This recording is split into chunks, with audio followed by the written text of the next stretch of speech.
Hello दोस्तों, कैसे हैं आप सभी। मैं सूरज यादव आपके अपने ही YouTube channel study mega point में आपका बहुत बहुत स्वागत करता हूं। दोस्तों, आज का जो लेक्चर होगा बहुत ही इम्पोर्टेंट लेक्चर होगा। इसको बहुत ही ध्यान से देखेंगे मेरे दोस्तों। यहाँ से आपको लगभग 5 नंबर मिल जाएगा। ठीक है मेरे दोस्तों, इसमें आपको 2 टॉपिक मिलेगा जिसमें से आपके एग्जाम में एक न एक जरूर आ जाएगा। ठीक है मेरे दोस्तों, तो आपका लेक्चर है 9। ये आपके एग्जाम में 5 नंबर का फिक्स है। ठीक है, तो यही क्वेश्चन है या फिर इसके आगे वाला है, 2 क्वेश्चन में से आपको आ जाना है। ठीक है मेरे दोस्तों, तो आज का जो सेशन होगा 5th सेमेस्टर के लिए होगा, वो भी चैप्टर 1 है, 3 फेज इंडक्शन मोटर। तो दोस्तों, 3 फेज इंडक्शन मोटर का आज 9वां लेक्चर है। तो जो जो दोस्त हमारे अभी नए जुड़े हुए हैं, वो अगर अभी तक नहीं देखे हैं इसके पहले के 8 लेक्चर, तो प्लीज़ उनको देख लीजिए। उसके बाद यहाँ की सारी बातें आपको समझ में आने लगेगी। ठीक है मेरे दोस्तों, तो आज का जो लेक्चर है very very important for exam, यानी जो आपका एग्जाम आने वाला है उसके लिए 5 नंबर तक का आने वाला है। तो क्या टॉपिक है इसको पढ़ लेते हैं पहले। तो दिया है, पहला टॉपिक है टॉर्क स्लिप वक्र पर रोटर रेजिस्टेंस का प्रभाव। यानी मेरे दोस्तों, इसका जो प्रभाव है टॉर्क स्लिप वक्र का, यही हमें बताना है। ठीक है, कि इसके रेजिस्टेंस, जो रोटर पर रेजिस्टेंस होता है उस पर क्या प्रभाव पड़ता है। तो क्या आप जानते हैं कि T इक्वल टू होता है के एस ई टू का स्क्वायर आर टू बटे का, ये क्या है मेरे दोस्तों, ये क्या है, Z2 की वैल्यू, Z2 स्क्वायर की वैल्यू। ठीक है, जिसे हम एम्पीडेंस कहते हैं। तो यहाँ पे ये टी जो टार्क है इसका फार्मूला तो ए हो गया। अब यदि कह रहा है E2 स्थिर हो, तो यानी जो हमारा E2 है इसको स्थिर कर दिया, यानी कांस्टेंट कर दिए, तो टी डायरेक्टली प्रोपोर्शनल SR2 बटे ये जेड एम्पीडेंस की वैल्यू है जो, ठीक है, जेड स्क्वायर की वैल्यू है। तो यहाँ पे क्या क्या हो रही हैं स्थितियां, उनको भी ध्यान में रखेंगे आप। तो कह रहा है जब स्लिप यस, यानी स्लिप जो है हमारा 0 हो, यानी अर्थात सिंक्रोनस स्पीड पर टार्क 0 बराबर हो। क्या हो, टार्क 0 के बराबर हो, यानी कह रहा है यानी टार्क इक्वल टू 0, यानी टी बराबर 0 हो जाए हमारा, यही कह रहा है। तो टार्क बराबर हमारा 0 होगा, तथा वक्र जो होगा हमारा, जो वक्र बनेगा मूल बिंदु से प्रारंभ होगा। कहने की बात यहाँ पे ये है कि जब हमारा सिंक्रोनस स्पीड पर जब टार्क होगा तो वो क्या होगा, 0 होगा। ठीक है, यानी स्लिप की वैल्यू जो होगी हमारी 0 होगी। दूसरा पॉइंट क्या दिया है मेरे दोस्तों, दूसरा पॉइंट को बहुत ही ध्यान से देखना है और समझना है। तो दूसरा पॉइंट है जब स्लिप का मान बहुत कम हो, अर्थात स्लिप लगभग सिंक्रोनस स्पीड के लगभग बराबर हो, तो SX2 का होल स्क्वायर नगण्य होता है।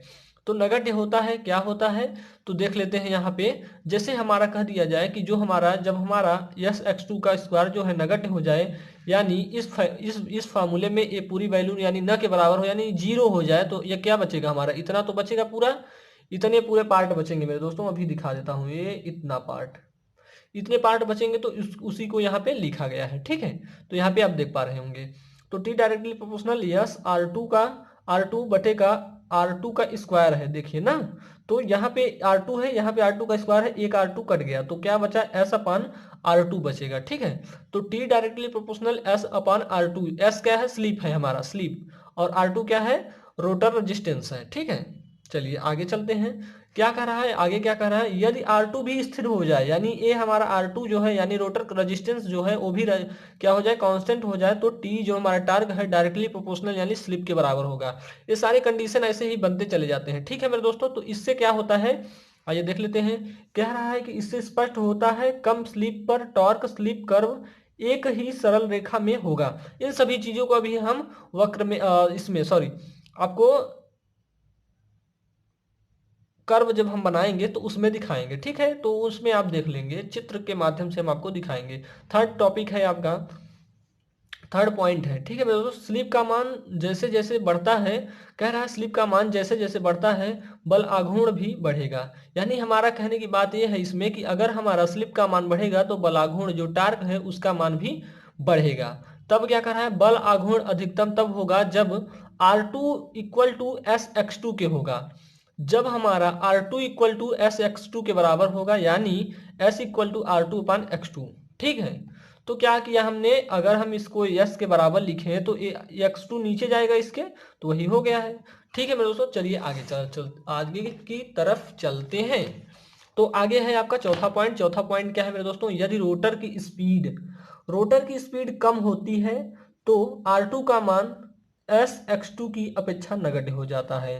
कहने की बात यहाँ पे ये है कि अगर रोटर जो हमारा स्पीड रन कर रहा है उसकी स्पीड कम हो जाए तो जो हमारा R2 का मान होगा SX2 की अपेक्षा न के बराबर यानी 0 होगा। ठीक है, तो हम आपको जो चित्र के बारे में बता रहे थे आगे वो यही है मेरे दोस्तों। तो इसको पहले पहली वाली प्रॉपर्टी पढ़िए आप, उसके माध्यम से बनाते चले जाइए। कह रहा है कि जब हमारा स्लिप 0 होगा तो हमारा ये देखिए टी मैक्सिमम है, यहाँ पे टॉर्क जो हमारा है यहाँ पे मैक्सिमम बनता है। ठीक है, और हमने कहा कि यही वाली वैल्यू हमने आपको लास्ट पॉइंट में बताया कि जो हमारा R X sorry third third topic आप देखिए तो उसमें दिया है R2 इक्वल टू SX2। तो हमारा क्या होता है कि जो वो होता है, दिखाते हैं आपको। देखिए यहाँ पे थर्ड टॉपिक है आपका, यानी यही हमने वहाँ पे बनाया है। तो क्या कर रहा है, स्लिप का मान जैसे जैसे बढ़ता है बलागुण भी बढ़ेगा, यानी हमारा टार्क क्या हुआ, बढ़ा, तब बलागुण अधिकतम होगा। यानी हमारा टॉर्क जो है मैक्सिमम कहाँ पे है, टॉर्क हमारा यहाँ पे मैक्सिमम है। ठीक है, तो ऐसे ही कुछ इसकी प्रॉपर्टी होती है। और देखिए स्लिप यही हमारा है S इक्वल टू एन, कहाँ पे, यहाँ पे। ठीक है, और यहाँ पे आप पहले बनाइए, इसको क्या कहेंगे हम, तो ये जो जो हमारा होता है स्लिप का 0 से लेते हैं। देखिए यहाँ से यहाँ तक पूरा स्लिप है और यहाँ से ऊपर जब जाएंगे आप टार्क है। टार्क मैक्सिमम कहाँ होगा, जहाँ पे ये सारी रेखाएं ऐसे मुड़ेंगी। ठीक है, स्लिप का मान जहां से मुड़ेगा। ठीक है, तो यहाँ पे जो हमारा है स्लिप का मान है ये भी हमारा मैक्सिमम है, ये भी मैक्सिमम है, ये भी मैक्सिमम, ये भी मैक्सिमम। ठीक है, तो यह चित्र था आपका। तो जो इसमें देख लीजिए आप यहाँ पे देखे होंगे कि ए R23 है, ए R22 है, ए R21 है। तो जो R23 होता है यह R22 और R21 से बड़ा होता है। ठीक है, यानी यह सबसे बड़ा होता है। चलिए आगे की तरफ चलते हैं। आगे का जो टॉपिक है मेरे दोस्तों बहुत ही इंपॉर्टेंट, वेरी वेरी इंपॉर्टेंट, कई बार आपके एग्जाम में आ चुका है, तो इसको बहुत ही ध्यान से आपको देखना है। क्या कह रहा है, relationship between rotor copper losses. इसमें हम आपको रोटर कॉपर लॉस न बता के मेरे दोस्तों आपको सभी प्रकार के लॉसेस बताऊंगा जो कि आपके एग्जाम में बहुत ही अच्छे से आ जाएगा। तो इसको हम बहुत ही अच्छे वे में बताऊंगा आपको डायग्राम के माध्यम से। ठीक है मेरे दोस्तों, तो चलिए आपको दिखाते हैं कि इसका जो इसका जो लॉसेस के हमारे वो बनते हैं फिगर, वो कैसे बनते हैं। ये मान लीजिए हमारा रोटर सॉरी स्टेटर है, ये हमारा रोटर है। ठीक है मेरे दोस्तों, ये हमारा स्टेटर वाली जो ये हमारा स्टेटर वाला डायग्राम है और ये हमारा रोटर वाला डायग्राम है। तो इन दोनों चित्रों में आपको देखना है, तो देखना है क्या कि यहाँ पे कौन सा लॉसेस हो रहा है और कहाँ पे कौन सा लॉसेस नहीं हो रहा है। तो जैसे आप यहाँ पे इनपुट पावर सप्लाई है, input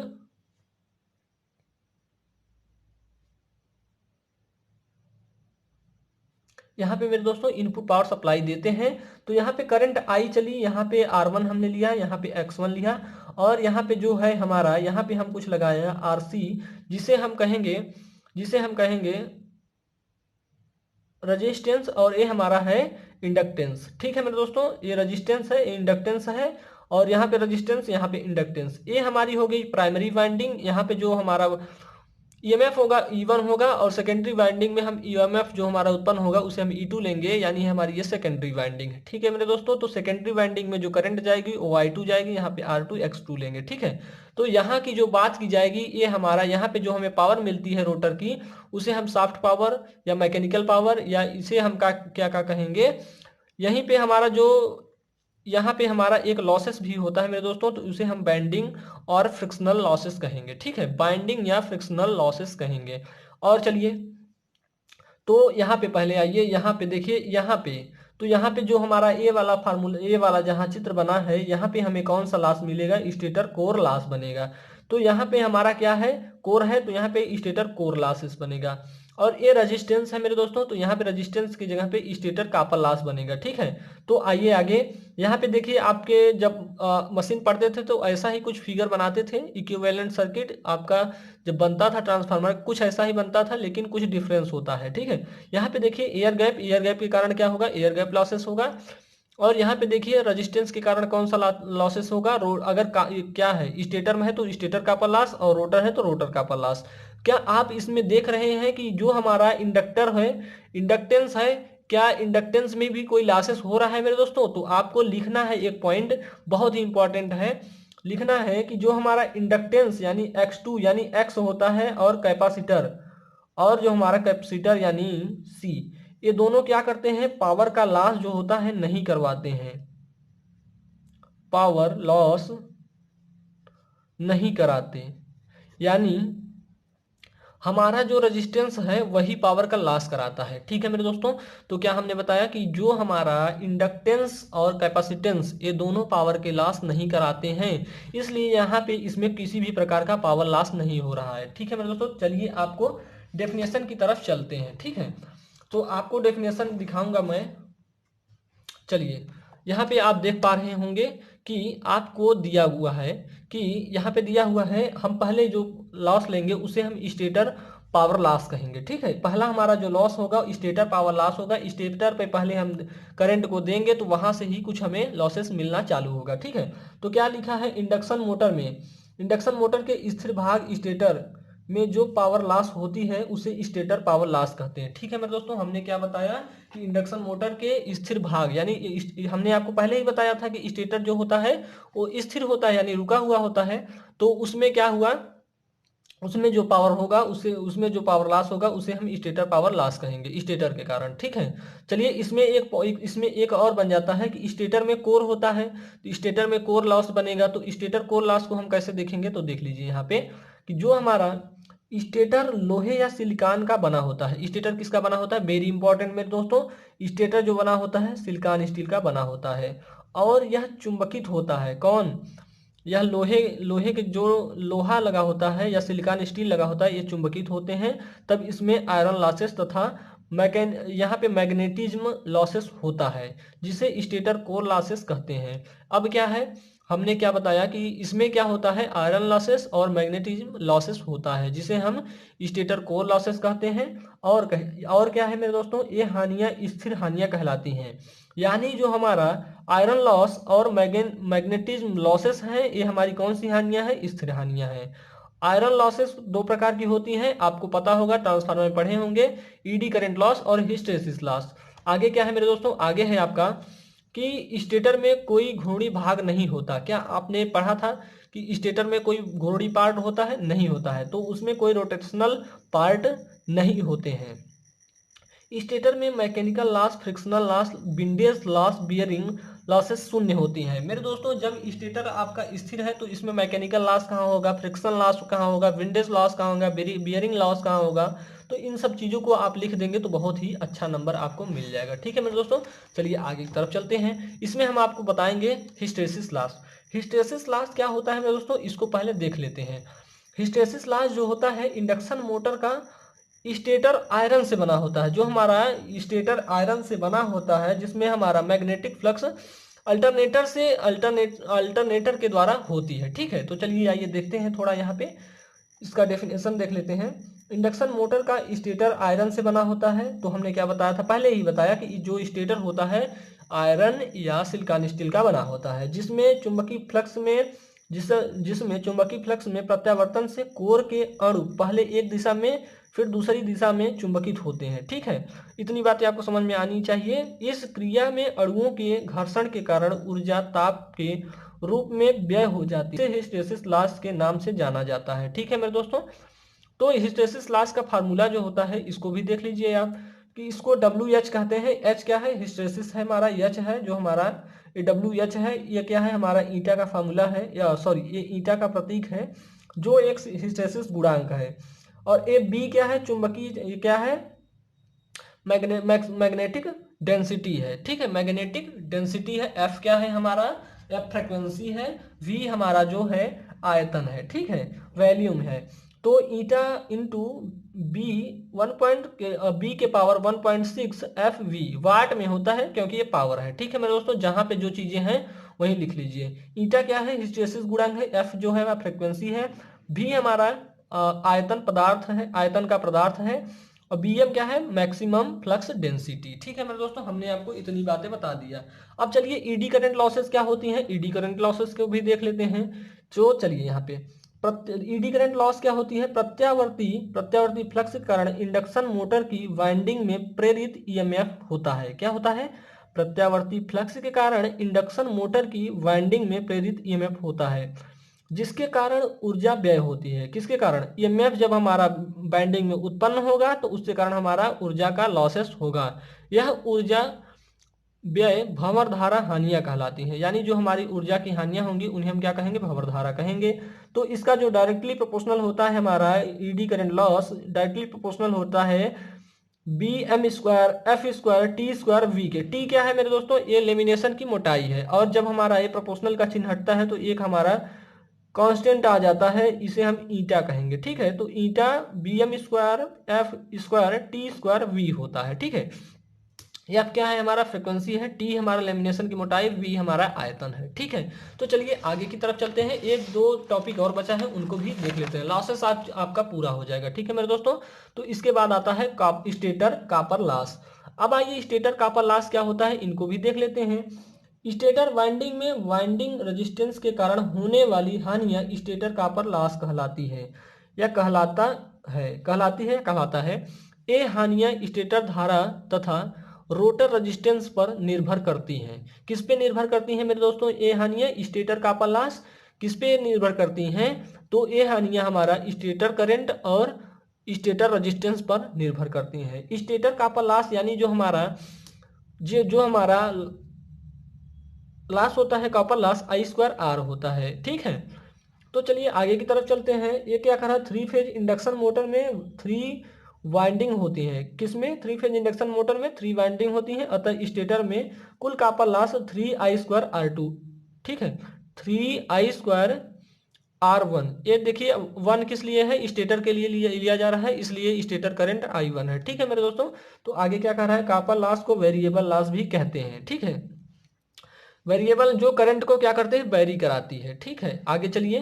rotor power losses. Rotor power losses, अब हम रोटर में चले गए। अब स्टेटर का हमारा जो भी लॉसेस था वो सब खत्म हो गया। ठीक है मेरे दोस्तों, तो चलिए इसमें पहला दिया है रोटर कोर लॉसेस। पहले क्या होता है हमारा? Rotor core losses. देखिए रोटर कोर लॉसेस में होने वाली हानियां रोटर कोर लॉसेस कहलाती हैं। यानी जहां पे हमें जो हानियां मिलती हैं उसी को हम उसी के नाम से जानते हैं। ये हानियां ईडी करंट तथा हिस्टैरिसीस हानियां होती हैं जो रोटर फ्रीक्वेंसी पर निर्भर करती हैं। किस पे निर्भर करती हैं? रोटर फ्रीक्वेंसी पर। रोटर फ्रीक्वेंसी अति निम्न होती है। क्या होती है? रोटर जो हमारी फ्रीक्वेंसी होती है वेरी लो होती है, अतः ये हानियां बहुत कम अर्थात नगण्य होती हैं। कौन सी हानियां? रोटर कॉपर लॉसेस बहुत ही कम होता है। ठीक है, आगे क्या है आपका? Rotor copper loss. सॉरी दोस्तों, हमने अभी आपको कोर बताया। ठीक है, कोर लॉसेस। अब हमारा होगा रोटर कॉपर लॉस। तो जो हमारा रोटर कॉपर लॉस होगा वो क्या होगा? रोटर वाइंडिंग में होने वाली हानियां रोटर कॉपर लॉस कहलाती हैं। हमने आपको अभी यहाँ पे हमने क्या बताया मेरे दोस्तों? यहाँ पे थोड़ा ध्यान देंगे। रोटर कोर में होने वाली हानियां रोटर कोर लॉसेस कहलाती हैं, रोटर कोर हानियां कहलाती हैं। ये कहाँ पे होती हैं? ईडी करंट तथा जो हानियां होती हैं ईडी करंट और हिस्टैरिसीस हानियां होती हैं। कौन? जो रोटर कोर होती है। ठीक है, ये फ्रिक्वेंसी पर निर्भर करती हैं। इन सभी बातों को ध्यान में रखेंगे। अब हमारा रोटर कॉपर लॉस है। रोटर वाइंडिंग में होने वाली हानियां रोटर कॉपर लॉस कहलाती हैं। किसमें ये हानियां होती हैं? वाइंडिंग्स में होती हैं। ठीक है, इन्हें आई स्क्वायर आर लॉसेस भी कहते हैं। ये बहुत ही इंपॉर्टेंट है, तो आपसे कभी पूछ लिया जाएगा कि आई स्क्वायर लॉसेस किसे कहते हैं, तो आप घबराना मत, वो हमारा होता है कॉपर लॉस ही।